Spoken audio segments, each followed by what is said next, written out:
सुजलाम सुफलाम मलयज शीतलाम सस्य श्यामला मातरम वंदे मातरम शुभ्रज्योत्स्नां पुलकितयामिनी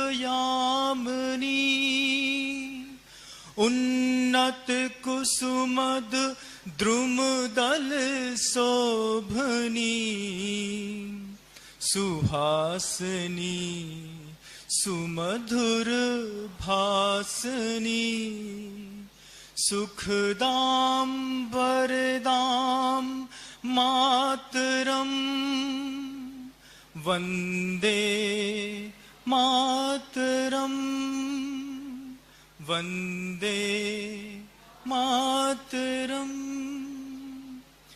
बोले परम पूज्य आचार्य भगवंत गुरुदेव श्री विद्यासागर जी मुनि महाराज की। मंगलाचरण सुनते वक्त कुछ लोग ऐसा सोच सकते हैं कि एक संत के मुख से देश की बात से अच्छी है कि कोई वो आत्मा की बात करते, क्योंकि साधु का काम सिर्फ आत्मा तक सीमित है, आत्मोपलब्धि के लिए बना है, आत्म स्वभाव में रहना उसका कर्तव्य है। तो ये सब कहने की बातें हैं बंधुओं। रामचंद्र जी का वो मुझे प्रसंग याद आता है। पूरी लंका जीत ली, भगवान श्री रामचंद्र जी ने पूरी लंका जीत ली और लक्ष्मण विभीषण दोनों मिल करके रामचंद्र जी से कहते हैं कि रावण मर गया, अब लंका आपकी है और इस लंका में शासन आपका होना चाहिए। उस समय लक्ष्मण से रामचंद्र जी क्या शब्द कहते हैं, यद्यपि स्वर्णमयी लंका नमे लक्ष्मण रोचते जननी जन्मभूमिश्च स्वर्गादपि गरीयसी।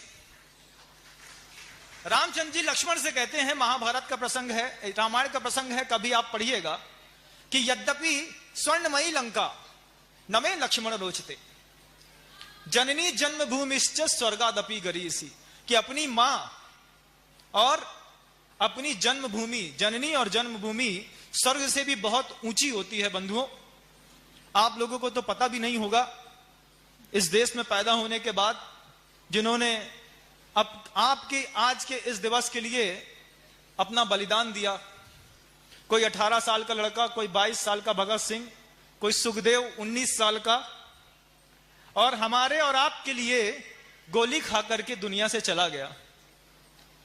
आज जब वो ऊपर से देखते होंगे तो आपके काम को देख करके सोचते होंगे, आपस में अगर भगत सिंह, सुखदेव और राजगुरु बात करते होंगे तो सोचते होंगे, यार भगत सिंह कैसे लोगों के चक्कर में अपन ने गोली खा करके यहां आ गए। क्यों ऐसा, क्यों महाराज? क्योंकि जब गुलामी अंग्रेजों की थी बंधुओं, तब चेतना स्वाधीन थी और देश पराधीन था।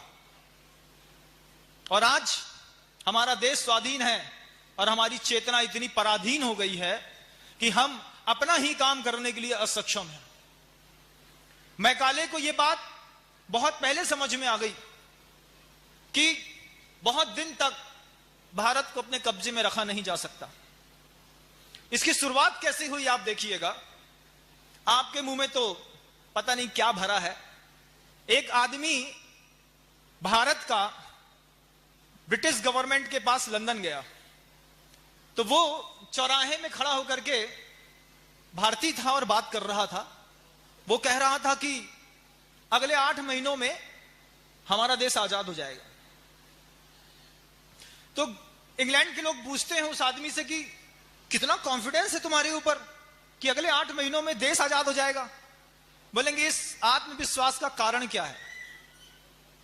तो वो आदमी जो जवाब देता है आप देखिए, वो आदमी कहता है कि तुम भारत में चले जाओ और भारत के किसी भी व्यस्ततम शहर में चले जाओ और भारत के किसी भी व्यस्ततम शहर के व्यस्ततम चौराहे पर चले जाओ।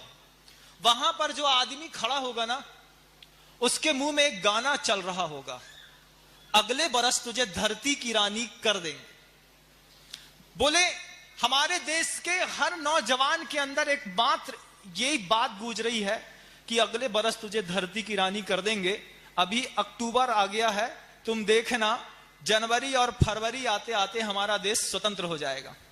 यह बात आत्मविश्वास के साथ उस वक्त उस आदमी ने कही कि तुम दुनिया में किसी भी व्यस्ततम चौराहे में भारत के चले जाओ, हर आदमी के गले में देशभक्ति का एक गाना है। हम आपसे पूछते हैं कि आपका फेवरेट सॉन्ग कौन सा है? बोलो। आप लोगों से पूछते हैं तो धार्मिक सभा में पूछ रहे हैं बंधुओं, तो आप जरूर बोलोगे कि नमो हरियंताणम पढ़ना पसंद करते हैं, बिनती पढ़ना पसंद करते हैं। लेकिन मन के अंदर पूछना कि जिन चीजों से चेतना पराधीन हो गई है, उसमें से किसी न किसी एक पिक्चर का गाना आपके दिमाग में चल रहा होगा। बोलते मुझे तो बस यही पसंद आता है। और आपके अंतर का भाव आपके गाने पर निर्धारित है। और उस समय भी इस देश की स्वतंत्रता का भाव उधर के लोगों के गाने के ऊपर निर्धारित था।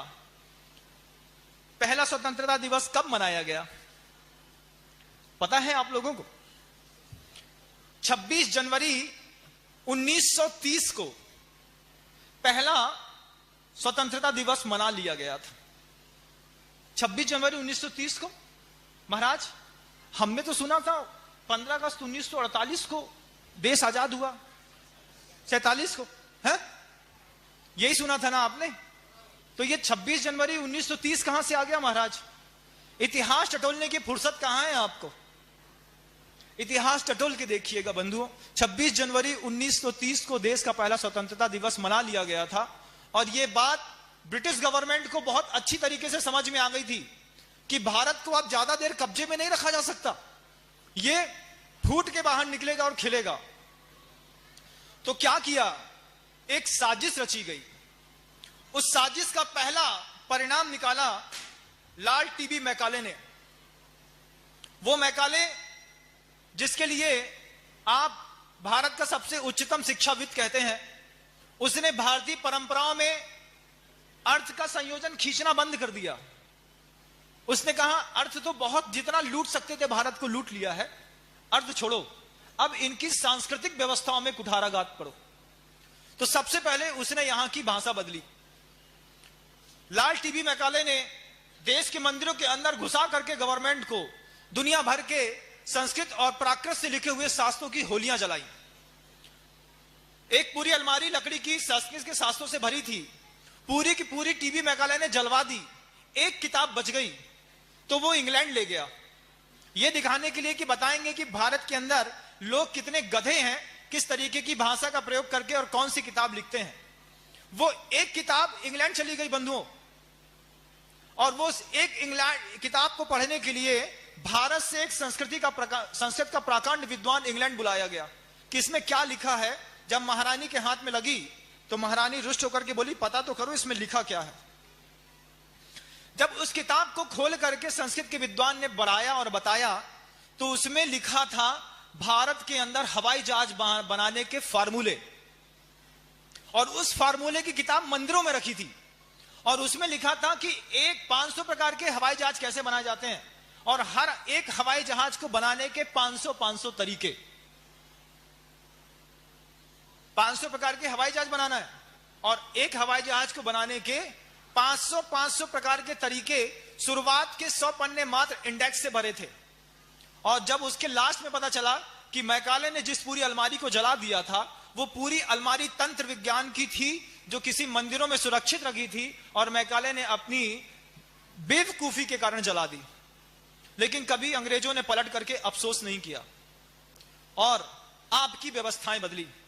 आपके यहां अंग्रेजी लेकर के आए, अंग्रेजी लेकर में वे ही अंग्रेज भरपूर पैसा देते हैं और भरपूर इस बात के लिए मोटिवेशन करते हैं कि यहां करके भारतीय में जितने भी भारत के लोग हैं अधिक से अधिक सेवा का और शिक्षा का प्रचार करो और अच्छे से अच्छे लोगों को अंग्रेजी सिखाओ। और अंग्रेजी सिखाने के बाद क्या करो? लड़का को बिजनेस तो सीखा नहीं उसने, लड़का तो बाबू बना है, जेंटलमैन है हमारा लड़का, अंग्रेजी पढ़ता है, CC++ आती है, जावा आती है, इंटरनेशनल लैंग्वेज आती है, IIT का इंजीनियर बना है। IIT का प्रावधान क्यों किया गया भारत के अंदर? कि अमेरिका के लोग इतने आलसी थे कि 8 महीने का काम 800 दिन में करते थे, और यहां के मेहनतकश मजदूर और यहां का तेज शार्प माइंड जो था, वो लोगों को, यहां के अंग्रेज जो यहां पढ़ते उनको देखते बनता था। उन्होंने कहा एक ऐसा इंस्टीट्यूट होना चाहिए भारत के अंदर कि जिस भारत के उस इंस्टीट्यूट के अंदर भारत का सबसे क्रीम माइंड पढ़े, और क्रीम माइंड पढ़ने के बाद वो अपने देश के लिए कभी भी उपलब्ध ना हो पाए। हमारे भारत का लड़का भारत में रह करके IIT के कॉलेज में, स्कूल में पढ़ेगा, और पढ़ने के बाद सीधे फॉरेन कंट्री में जाकर के जॉब करेगा। यहां पर 5 लाख, वहां पर सीधा 80 लाख, और वहां के कल्चर को ले जा करके फिर बात करेगा। IIT का इंजीनियर है, महाराज आशीर्वाद दीजिए, हमारा लड़का IIT कर रहा है। हमने कहा कैसे आशीर्वाद दे दें कि विदेश में जाकर के, अमेरिका में जाकर के बंदूक बनाएगा और अपने ही भारत को बेचेगा और अपनी ही जन्मभूमि के साथ कुठाराघात करेगा। जो लोग टैलेंट को बाहर भेजने के लिए तैयार हो गए, ऐसा IIT स्कूल मैकाले की देन था, और उस IIT और मैकाले की देन के विरोध में आचार्य विद्यासागर जी महाराज ने प्रतिभा स्थली ज्ञानोदय विद्यापीठ की स्थापना की है। श्री राम शर्मा आचार्य जो युग निर्माण योजना मथुरा के पुरोधा रहे हैं, उन्होंने हरिद्वारों में हजारों ऐसे स्कूल खोले हैं जिसके अंदर आज भी देव भाषा, संस्कृत और हिंदी पढ़ाई जाती है, प्राकृत पढ़ाई जाती है। आज आपके घर की बच्ची अगर स्विच करती है अंग्रेजी माध्यम के स्कूल से हिंदी माध्यम में अगर जाती है, तो घर के लोग खुद बोलते हैं अपना भविष्य बिगाड़ रही है। क्यों? हिंदी मीडियम में पढ़ती है। तो हिंदी मीडियम में पढ़ती है तो अपराध करती है? नहीं, अपराध तो नहीं करती महाराज, लेकिन हिंदी का हिंदुस्तान में कोई स्कोप नहीं है। कितनी गजीब बात है, सोचो। हम घर के अंदर हमारी कन्वर्सन की जो भाषा है, लैंग्वेज है, वो हमारे बच्चे को नहीं आती, और लोग क्या कहते हैं, हिंदी का हिंदुस्तान में ही कोई स्कोप नहीं है। जितने भी अच्छी पोस्ट मिलती हैं वो सारी की सारी पोस्टें अंग्रेजी के माध्यम से मिलती हैं। और आपको बता दें कि सिविल सर्विस में जाने वाले जितने भी प्रोग्राम थे अंग्रेजी में जो चलते थे, जिन लोगों को इस बात की तकलीफ होती थी कि हमसे अंग्रेजी नहीं आती, हमसे मलयालम नहीं आती, हमसे कन्नड़ नहीं आती, और हमको मान लो कलेक्टर बनना है, SP बनना है, या गवर्नमेंट का ऑफिसर बनना है, तो आपके इसी देश को स्वतंत्र कराने के लिए आचार्य विद्यासागर जी महाराज और उनके संघ के शिष्य मुनिराज श्री अभय सागर जी महाराज ने पिछले 22 साल से ऐसी लड़ाई लड़ी कि गवर्नमेंट को यह बात बोलनी पड़ी कि अब IAS ऑफिसर बनने के लिए अंग्रेजी अनिवार्य नहीं है। अगर कोई आदमी कलेक्टर बनने की योग्यता रखता है और उसको अंग्रेजी नहीं आती है, तो वो अपना पेपर हिंदी भाषा में कर सकता है, वो मलयालम में लिख सकता है, कन्नड़ में लिख सकता है और पास हो सकता है। और जैसे ही ये स्कोप खुला, आपको क्या बताएं कि रिक्शा वाले का लड़का कलेक्टर बन करके बैठ गया, क्योंकि टैलेंट तो उसके पास भी था, लेकिन भाषा की कमी अच्छी स्कूलों में पढ़ने के कारण थी, और इस कारण से वो अपनी योग्यता का अच्छा प्रस्तुतिकरण नहीं कर पा रहा था। इसके पीछे पूरी एक लड़ाई लड़ने का एक जो श्रेय जाता है वो परम पूज्य गुरुदेव को, और गुरुदेव के साथ बाल ब्रह्मचारी अमृतश्री जी, जिसको AK-47 के नाम से लोग जानते हैं, ऐसे लोगों ने गुरुदेव के साथ, मुनिराज श्री अभय सागर जी महाराज के साथ, सुप्रीम कोर्ट के बड़े बड़े वकीलों के साथ कमरे के अंदर बैठ करके जो जंग लड़ी है, ये स्वतंत्रता दिवस आज उन चीजों की स्वतंत्रता के लिए ताली बजाने का हमें एक मौका देता है।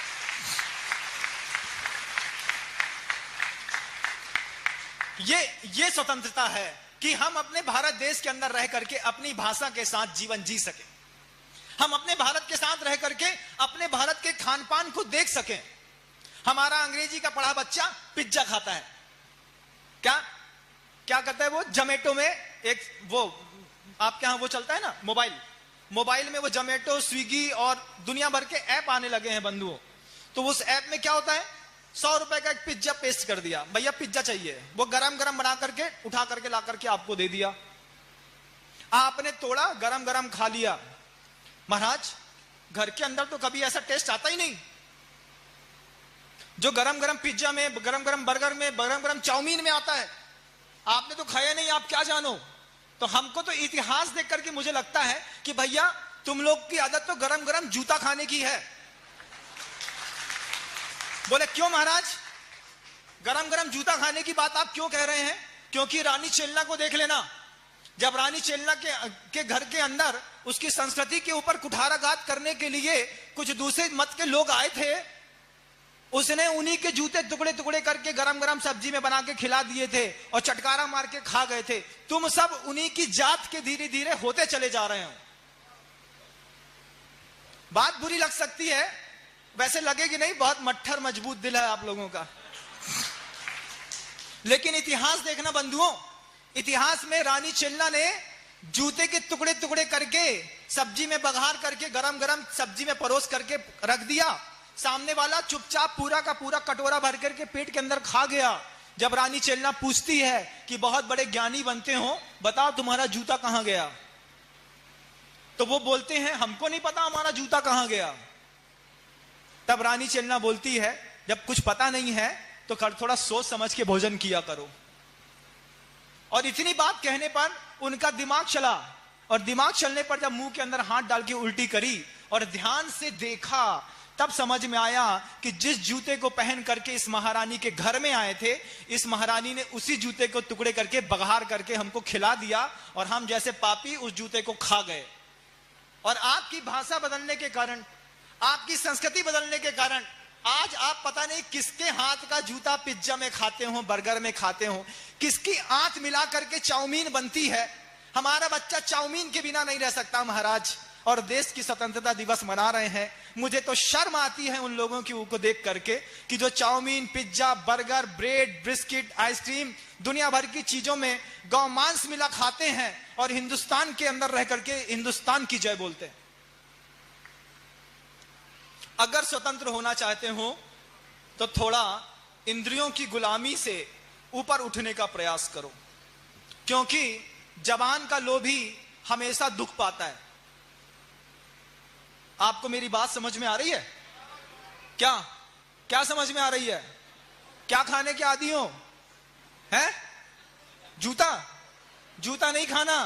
आपको खाने के लिए भारतीय संस्कृति में बहुत सारी चीजें हैं, और मारना भी नहीं है, खाना भी नहीं है। लेकिन क्या करें महाराज, अंग्रेजी पढ़ते पढ़ते मन पिज्जा बर्गर पे ही जाता है।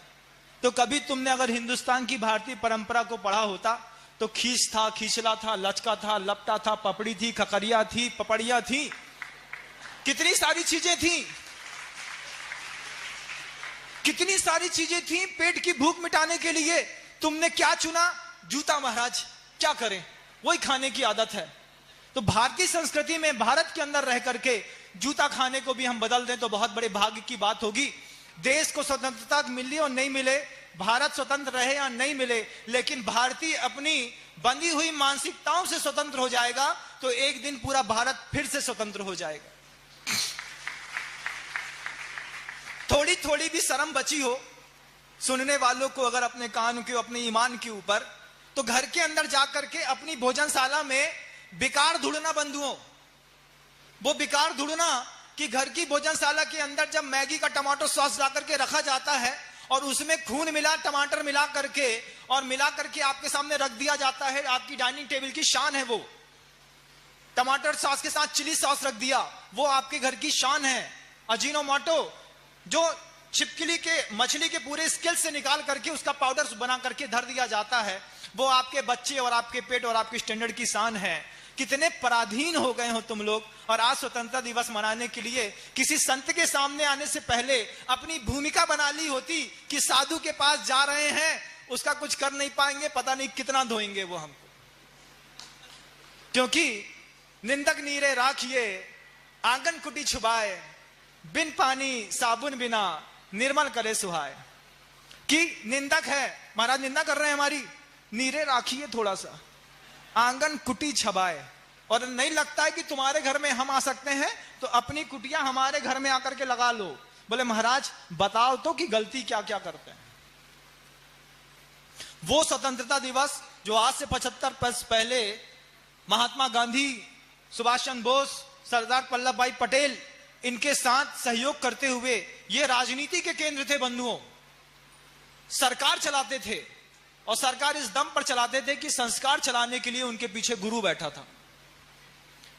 सुभाष चंद्र बोस ने बंदूक उठाई इस आजादी को प्राप्त करने के लिए और महात्मा गांधी ने सत्य और अहिंसा के प्रयोग किए। सत्य और अहिंसा के प्रयोग करने के लिए महात्मा गांधी को प्रेरणा श्रीमद राजचंद्र जी से मिली और श्रीमद रामचंद्र जी को प्रेरणा भगवान महावीर स्वामी से मिली। भगवान महावीर स्वामी के उन 5 सिद्धांतों में से मात्र सत्य और अहिंसा के प्रयोग करके आधी धोती और आधी लंगोटी पहनने वाले वे बापू ने पूरे देश को आजाद कराने के बाद देश के अंदर गोली खा करके और हे राम कह करके छोड़ दिया। आज भी तुम लोगों को देखता हूं, तुम लोगों की पराधीनता देखता हूं तो बापू याद आते हैं, बापू का बलिदान याद आता है। सुभाष चंद्र बोस, सुखदेव, बिस्मिल्लाह खान, ये सब अशफाकुल्लाह खान याद आते हैं। बार बार पूछता हूं कि तुम इन लोगों के लिए दुनिया छोड़ करके क्यों गए, जो अपनी संस्कृति की रक्षा नहीं कर सकते, जो अपने ही धर्म की रक्षा नहीं कर सकते, जो अपने आचरण को पवित्र नहीं बना सकते। अशफाकुल्लाह खान, तुम इस धरती को छोड़ करके इनके लिए गोलियां तुमने क्यों खाई? क्यों भगत सिंह फांसी पर लटका?